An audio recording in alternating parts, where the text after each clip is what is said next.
மத்திய பள்ளி கல்வி வாரியத்தின் கீழ் நடத்தப்படும் 10ஆம் வகுப்பு மற்றும் 12ஆம் வகுப்பு மாணவர்களுக்கான தேர்வை சுமார் 25 லட்சம் மாணவர்கள் எழுதினர்.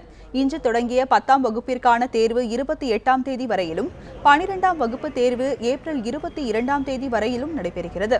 கோவை மாவட்டத்தில் 8 மையங்களில் 3731 மாணவர்கள் எழுதினர்.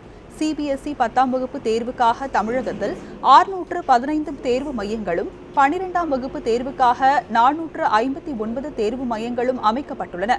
தேர்வு முடிவுகளை மே அல்லது ஜூன் மாதங்களில் வெளியிட சிபிஎஸ்இ திட்டமிட்டுள்ளது.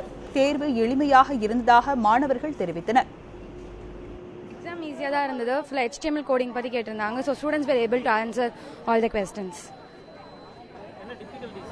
Difficulties, the coding was a problem because it was a not like out of portion, but it was easy. We were able to do. Easy than the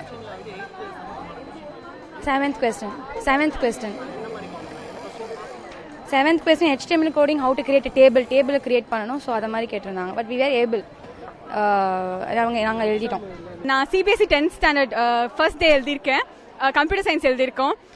ரொம்ப நல்லா இருந்துச்சு. பட் சில கொஸ்டின்ஸ் மட்டும் out of போர்ஷன்ஸாக இருந்துச்சு. பார்த்தோன்னே கொஞ்சம் tension ஆகிட்டோம். But okay, கொஞ்சம் சமாளிச்சிட்டோம். நல்லா வரும்னு நினைக்கிறேன். We'll see. எங்களுக்கு எக்ஸ்ட்ரா கொஸ்டின்ஸ் லைக் சில சாப்டர்ஸ்லேருந்து கொஸ்டின்ஸே வரல. தென் எக்ஸ்ட்ராவாக போன டேர்ம் போர்ஷன்ஸ்லாம் கேட்டிருந்தாங்க. ஸோ அதனால ரொம்ப டென்ஷன் ஆயிடுச்சு.